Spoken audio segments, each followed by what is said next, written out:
எனக்கு சிரமம் ஏற்படும் தான், சோதனைகள் வரும் தான், கஷ்டங்கள் வரும் தான். யாருக்கு கஷ்டங்களா சோதனைகளா சிரமங்களா பெரிதாய் தெரியாது என்று சொன்னால், யாருடைய உள்ளத்திலே இப்ராஹிம் அலைஹிஸ்ஸலாமின் ஈமானை பற்று கொண்டிருக்கிறார்களா அவர்களுக்கு தியாகங்கள் சோதனைகள் கஷ்டங்கள் எல்லாம் பெரிதாய் தெரியாது. இந்த தியாக திருநாள் வட்டியை குழி தோண்டி புதைப்பவர்களுக்காக, ஐவேளை தொழுபவர்களுக்காக, பெற்றோர்களுக்கு பணிவிடை செய்பவர்களுக்காக, உறவினர்களை பேணுபவர்களுக்காக, இந்த தியாக திருநாள் ஏகத்துவத்திற்காகவே, ஓரிரை கொள்கைக்காகவே என்னுடைய வாழ்க்கையை நான் வாழ்ந்து மரணிப்பேன் என்று சொல்பவர்களுக்காக இந்த தியாக திருநாள் அல்லாஹ் ஹராமாக்கி இருக்கிறே, அல்லாஹ் தடுத்திருக்கிறே, அல்லாஹ் தடை செய்திருக்கிறே, அப்படிப்பட்ட காரியங்களை எல்லாம் குழி தோண்டி புதைப்பவர்களுக்காக.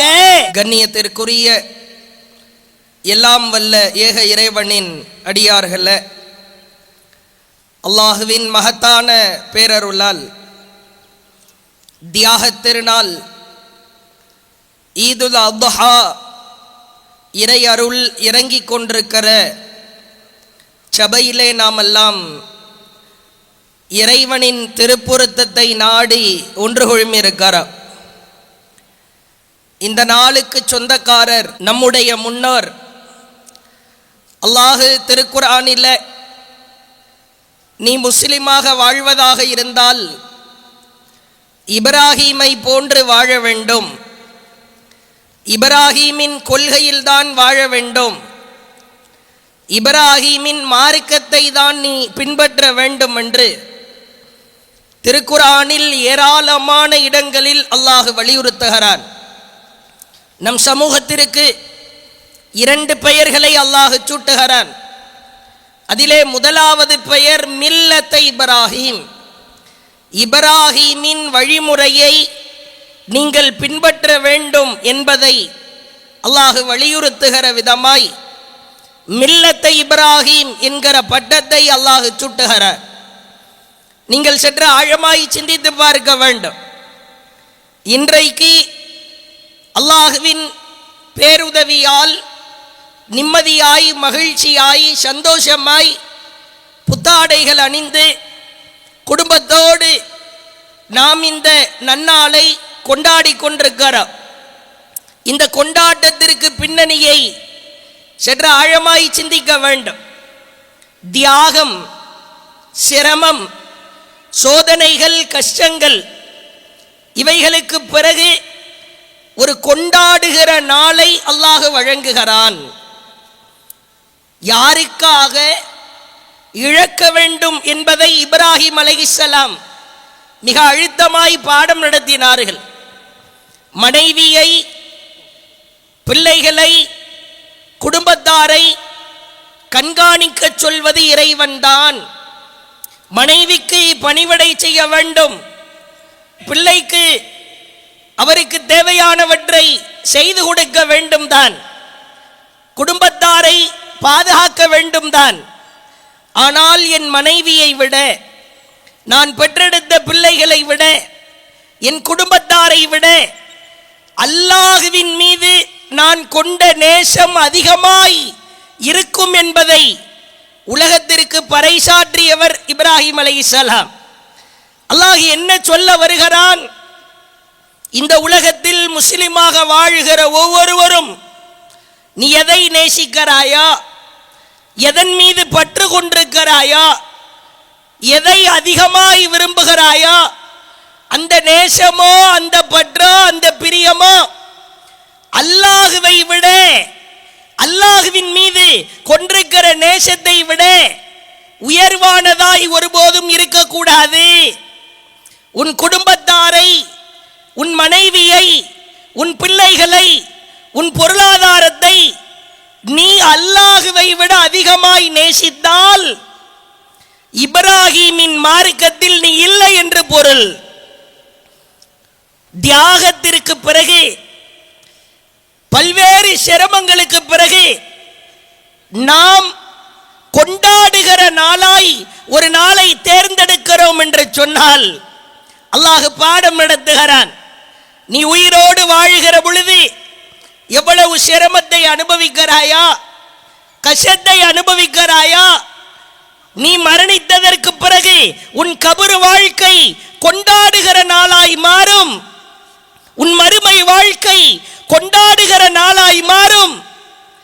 பல்வேறு தியாகங்களுக்கு பிறகு அதற்கு அடுத்து நாம் அனுபவிக்கிற நாட்கள் அது கொண்டாட்டமாய் மாற வேண்டும் என்று சொன்னால் நம்முடைய வாழ்க்கையை சீர்தூக்கி பார்ப்பதற்கு கடமைப்பட்டிருக்கிறார். நீங்கள் பாருங்கள், இப்ராஹிம் அலைஹிஸ்ஸலாம் வாழ்நாள் சாதனையாய் திகழ்ந்தார். அன்பானவர்களே, இந்த திடலில் இருந்து களைந்து செல்கிற பொழுது இப்ராஹிம் நபியின், என் முன்னோருடைய, அந்த பெரியாருடைய, அந்த வாழ்நாள் சாதனையாளரின் குணநலனை என் வாழ்க்கையில் நான் அமுல்படுத்துவேன், கொண்டு வருவேன் என்பதை நாம் சபதமாய் இருக்க வேண்டும். அல்லாஹ் அவரின் குணநலன்களை வரிசையாய் அடுக்குகிறான். இப்ராஹிம் யார் தெரியுமா? அவர் பரிசுத்தமான முஸ்லிமாய் திகழ்ந்தார். ஹனீஃப முஸ்லிமா, இறைவனுக்கு இணை கற்பிக்காத, அந்த ஏகத்துவ கொள்கையில் சமரசம் செய்யாத பரிசுத்தமான முஸ்லிமாய் இப்ராஹிம் திகழ்ந்தார். அடுத்து அல்லாஹ் பேசுகிறான், இப்ராஹிம் கால லஹு ரப்புஹு அஸ்லிம், இறைவனுக்கு கட்டுப்பட்டார். இறைவன் எதை சொன்னாலும், எப்படி சொன்னாலும், எந்த தருணத்தில் எவ்வளவு பிரம்மாண்டமான சோதனைகளை கொடுத்தாலும் அதற்கு அவர் கீழ்ப்படிந்தார். இப்ராஹிம் அலைஹிஸ்ஸலாம் ஒவ்வொரு விஷயத்தை செய்கிற பொழுதும் யோசிப்பார், சிந்திப்பார், கேள்விகளை எழுப்புவார். சூரியனை பார்த்து இறைவன் என்று சொல்லுகிற பொழுது கேள்வி எழுப்பினார். சந்திரனை பார்த்து இறைவன் என்று சொன்ன பொழுது கேள்வி எழுப்பினார். விக்கிரகங்களை பார்த்து இறைவன் என்று சொன்ன பொழுது அதற்கெல்லாம் சிந்தனைகளை செலுத்தி கேள்வி எழுப்பினார். பாலைவன மணலிலே மனைவியையும் பெற்றெடுத்த பிள்ளையையும் கொண்டு போய் விடு என்று அல்லாஹ் சொல்கிறான். கேள்வி எழுப்பவில்லை. அல்லாஹ்வே, பாலைவனமாயிற்றே, வெயில் அடிக்குமே, ஆள் நடமாட்டம் இருக்காதே, தண்ணீர் இருக்காதே, பிறந்த குழந்தை இறைவா, பெற்றெடுத்து சிறிது நாட்களான அந்த பெண் இறைவா, கேள்வி எழுப்பவில்லை, பாடம் நடத்துகிறார். உலகத்தில் நீ எது குறித்து வேண்டுமானாலும் கேள்வி எழுப்பலாம், யாரு குறித்து வேண்டுமானாலும் கேள்வி எழுப்பலாம். அல்லாஹ் ஒன்றை சொல்லிவிட்டால் கேள்வி எழுப்பக்கூடாது. அடியானே, முஸ்லிம்களே, கேள்வி எழுப்பக்கூடாது. வியாபாரத்திலே ஹலாலை பேண வேண்டும், ஹராமை செய்யக்கூடாது என்றால் வியாபாரத்தை ஓட்டிவிடலாமா என்று கேள்வி எழுப்பாதே. திருமணத்தை இப்படித்தான் முடிக்க வேண்டும் என்று சொன்னால் இதுவெல்லாம் சாத்தியமா? கேள்வி எழுப்பாதே. அல்லாஹ் அனுமதித்திருக்கிற, அல்லாஹ் எவற்றையெல்லாம் செயல்படுத்த வேண்டும் என்று சொல்லி இருக்கிறானோ அதற்கு மாற்றமாய் உலக வாழ்க்கையிலே செய்கிற பொழுது கேள்வி எழுப்பக்கூடாது. அல்லாஹ் அடுத்து சொல்லுகிறான், இன்ன இப்ராஹிம் லஅவ்வாஹுன் ஹலீம், இப்ராஹிம் இரக்கமுடையவராய் சகிப்புத்தன்மை கொண்டவராய் இருந்தார். இஸ்லாமியர்களே, முஸ்லிம்களாய் வாழ்கிற பொழுது சோதனைகள் வரும்தான், கஷ்டங்கள் வரும்தான். உன்னிடத்திலே இப்ராஹிம் நபியிடத்தில் இருந்த சகிப்புத்தன்மை இல்லாவிட்டால், பொறுமை இல்லாவிட்டால் நீ தோற்று போவாய். மார்க்கத்தை கடைபிடிக்கிற பொழுது சகிப்புத்தன்மை வேண்டும். அடுத்து அல்லாஹ் சொல்கிறான், இன்ன இப்ராஹிம் லஹலீம் அவ்வாஹும் முனீப், இப்ராஹிம் அந்த மகான், அந்த மகத்தான மாமனிதர் இறைவனின் பக்கம் திரும்புபவராயிருந்தார். கஷ்டமா, சோதனையா, சிரமத்தில் இருக்கிறாயா, குடும்ப பிரச்சனையா, பண கஷ்டமா, நோயால் அவதிப்படுகிறாயா? அல்லாஹுவின் பக்கம் திரும்பு. இந்த சோதனையை அல்லாஹ் சாதனையாய் மாற்றி காட்டுவான். இப்ராஹிம் அலைஹிஸ்ஸலாம் பாடம் நடத்துகிறார். அடுத்து அல்லாஹ் சொல்கிறான், இன்ன இப்ராஹிம் கான உம்மா, அவர் ஒரு சமுதாயமாயிருந்தார். அவரோ தனி மனிதர் தான், ஆனால் அவர் செய்கிற செயல்பாடு ஒரு சமுதாயத்திற்கு நிகராயிருந்தது. காணித்தல் இல்லா, அல்லாஹ்விற்கு கீழ்ப்படுகிற கட்டுப்பட்டு நடப்பவராய் திகழ்ந்தார். அல்லாஹ் மற்றொரு குணநலமாய் சொல்கிறான், இப்ராஹிம் அவர் இறைவனுக்கு பணிந்து நடக்கிற பரிசுத்த முஸ்லிமாய் திகழ்ந்தார். அன்பான இஸ்லாமியர்களே, சற்று ஆழமாய் சிந்தித்து பார்க்க வேண்டும். இத்தனை குணநலன்களையும் அல்லாஹ் எடுத்து சொல்வதற்கான காரணம் என்ன? அல்லாஹ்விற்கு கட்டுப்பட்டார், அல்லாஹ்விற்கு கீழ்ப்படிந்தார். நீங்கள் யோசித்து பாருங்கள், தன் மனைவியையும் மகனையும் பாலைவன மணலிலே கொண்டு போய் விட்டுவிட்டு ரப்பிடத்திலே அவர் சொன்ன வார்த்தைகளை பார்க்கிறோம். இறைவா, இறைவா, லீ யுகீமுஸ்ஸலா, அவர்கள் தொழுகையை நிலைநிறுத்த வேண்டும். இறைவா, கொண்டு போய் விட்டு சிரமத்தை விட்டு காப்பாற்று, கஷ்டத்தை விட்டு காப்பாற்று என்று கேட்காமல், இறைவா அவர்கள் தொழுகையை நிலைநிறுத்த வேண்டும். அடுத்து கேட்கிறார், ரப்பி ஜஅல்னி முகீமஸ்ஸலா வ மின் துர்ரியத்தி, இறைவா நானும் என் சந்ததிகளும் தொழுகையை நிலைநிறுத்துபவராய் எங்களை மாற்றிவிடு இறைவா. இத்துணை 1000 மக்கள் இந்த திடலிலே குழுமி இருக்கிறார். நம்மில் ஃபஜ்ர் தொழாதவர் கூட இன்றைய தினம் உண்டு. ஆனால் பெருநாளுக்கு புத்தாடை அணிந்து வந்திருக்கிறோம். ஐவேளை தொழுகைகளில் கோட்டை விடுகிறோமே, ஃபஜ்ர் தொழாமல் தூங்குகிறோமே. இப்ராஹிம் நபிக்கும் நமக்கும் என்ன சம்பந்தம்? ஆழமாய் சிந்தித்து பாருங்கள். கட்டுப்படு, படுக்கையிலிருந்து எழுந்து ஃபஜ்ர் தொழுகையை நிறைவேற்று. வியாபாரத்திற்கு முக்கியத்துவம் கொடுக்காதே. அல்லாஹ்விற்கு கட்டுப்பட்டு நடக்கிற விஷயத்தில் கவனமாயிரு. குர்பானி பிராணிகளை அறுக்க காத்திருக்கிறோம். ஆடுகள், மாடுகள், ஒட்டகங்கள் அறுக்க காத்திருக்கிறோம். அதை படித்து படுக்க வைத்து கிடத்தப்பட்டு அறுக்கிற பொழுது நம் சிந்தனைக்கு ஆழமாய் வர வேண்டும். இறைவா, உனக்கு கட்டுப்பட்டு இதை நான் செய்கிறேன். ஆடை, மாடை, ஒட்டகத்தை அறுக்கிறேன். சற்று ஆழமாய் சிந்தித்து பாருங்கள். மிருகங்களை எல்லாம் அறுக்கிற நாம், நம்மிடத்தில் இருக்கிற மிருக குணங்களை எப்பொழுது அறுக்க போகிறோம்? புறம் பேசுகிறோம், கோல் சொல்லுகிறோம், அடுத்தவர்களை பற்றி கழுவி ஊற்றுகிறோம், பொறாமை பிடிக்கிறோம், ஆணவம் கொள்கிறோம், பிறருடைய பொருளாதாரத்திலே மோசடி செய்கிறோம். பெற்றெடுத்த பிள்ளைகள் எத்தனையோ பேர் தன்னுடைய பெற்றோர்களை கவனிக்க மறுக்கிறான், மாறி செய்கிறான். அத்தா அம்மா பெற்றோருக்கு செய்ய வேண்டிய பொறுப்புகளிலே குறை வைக்கிறான். இந்த மிருக குணங்களை எல்லாம் எப்பொழுது குர்பானி கொடுக்க போகிறோம்? சினிமா மோகத்திலே பெண்கள் மூழ்கி திளைப்பதை பார்க்கிறோம். சினிமா, ஆபாச காட்சிகள், இதுவெல்லாம் நம் உள்ளத்திலே இருக்கிற அந்த மிருக குணம் இல்லையா? யோசித்து பாருங்கள். அதே போன்று அல்லாஹ் திருக்குரானில் சொல்கிறான், இப்ராஹிம் அலைஹிஸ்ஸலாம், இப்ராஹிம் அலைஹிஸ்ஸலாம் தன்னுடைய இறுதி நேரத்திலே தன் மகன்களுக்கு சொன்ன வசியத்து குறித்து அல்லாஹ் பேசுகிறான்.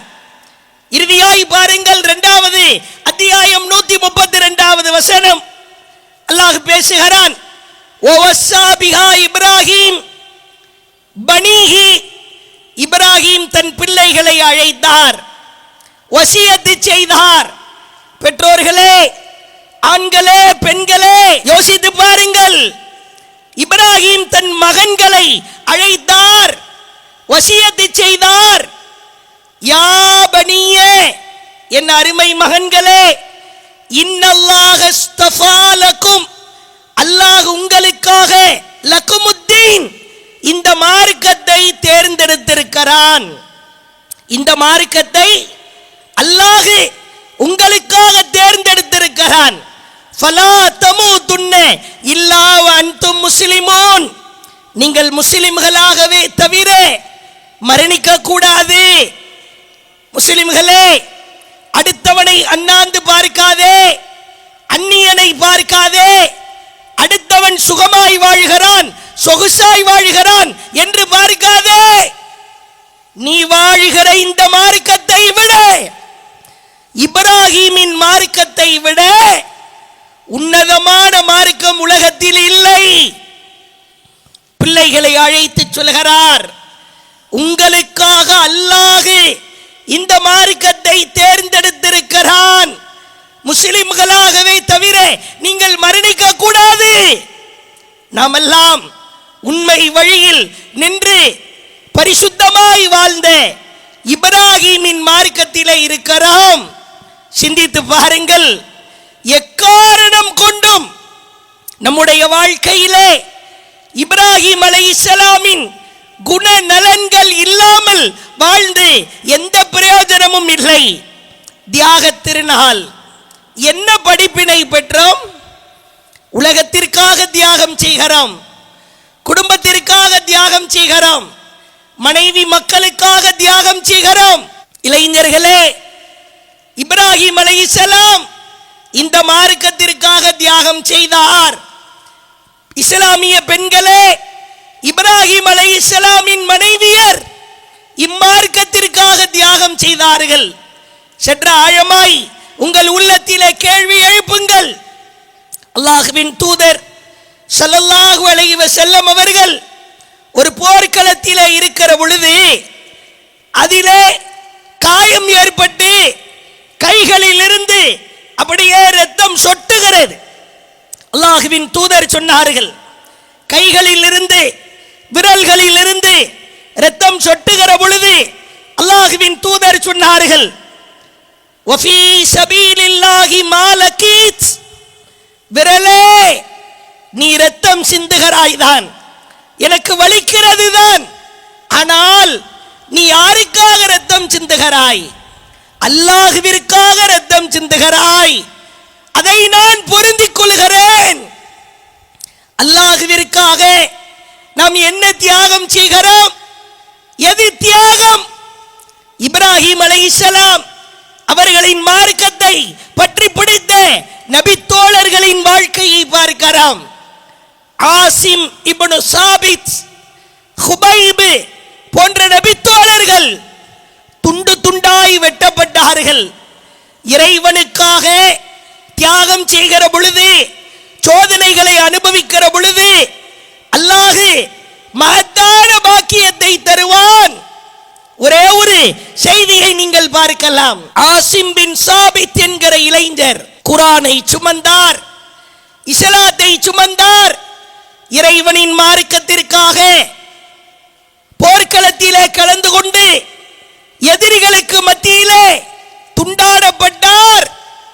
எதிரிகள் சிலர் ஆசைப்படுகிறார்கள், அவருடைய உடலில் இருந்து சில உறுப்புகளை வெட்டி எடுக்க வேண்டும், அதை நாம் பத்திரமாய் பாதுகாக்க வேண்டும். ஏனென்றால் இவர் மார்க்கத்திற்காக, இஸ்லாத்திற்காக எதிரிகளை அந்த அளவிற்கு வேறறுத்தார். அவருடைய ஜனாசா கிடத்தப்படுகிறது. அந்த ஆசிம் என்கிற இளைஞரின் உடலில் இருந்து உறுப்புகளை வெட்டி எடுப்பதற்காக எதிரிகள் வருகிறார்கள். அல்லாஹ்வின் ஏற்பாட்டை பாருங்கள்.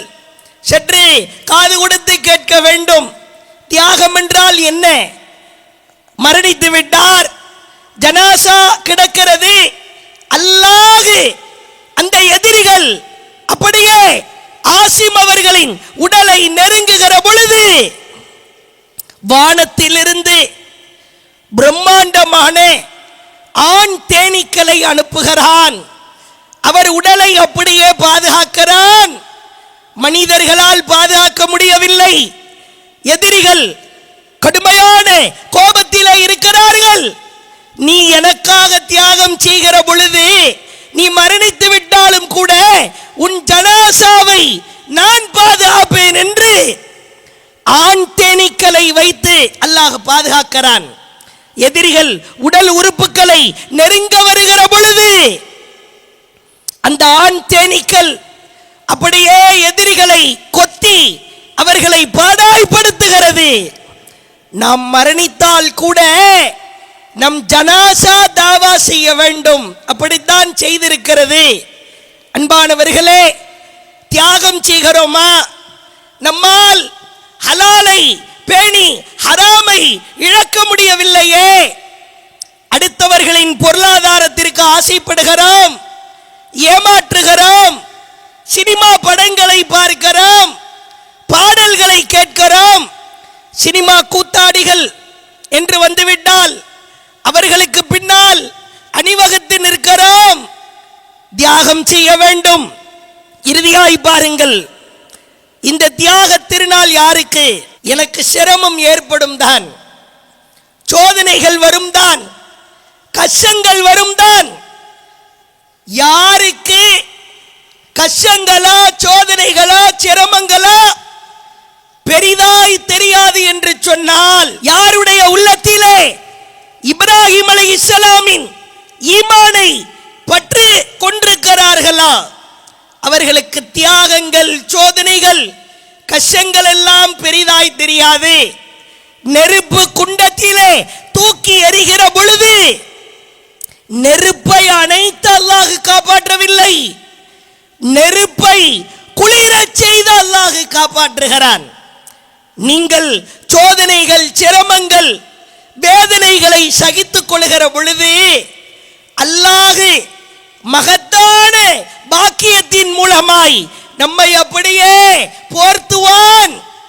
இந்த தியாக திருநாள் வட்டியை குழி தோண்டி புதைப்பவர்களுக்காக, இந்த தியாக திருநாள் ஐவேளை தொழுபவர்களுக்காக, இந்த தியாக திருநாள் பெற்றோர்களுக்கு பணிவிடை செய்பவர்களுக்காக, இந்த தியாக திருநாள் உறவினர்களை பேணுபவர்களுக்காக, இந்த தியாக திருநாள் ஏகத்துவத்திற்காகவே, ஓரிரை கொள்கைக்காகவே என்னுடைய வாழ்க்கையை நான் வாழ்ந்து மரணிப்பேன் என்று சொல்பவர்களுக்காக இந்த தியாக திருநாள் அல்லாஹ் ஹராமாக்கி இருக்கிறே, அல்லாஹ் தடுத்திருக்கிறே, அல்லாஹ் தடை செய்திருக்கிறே.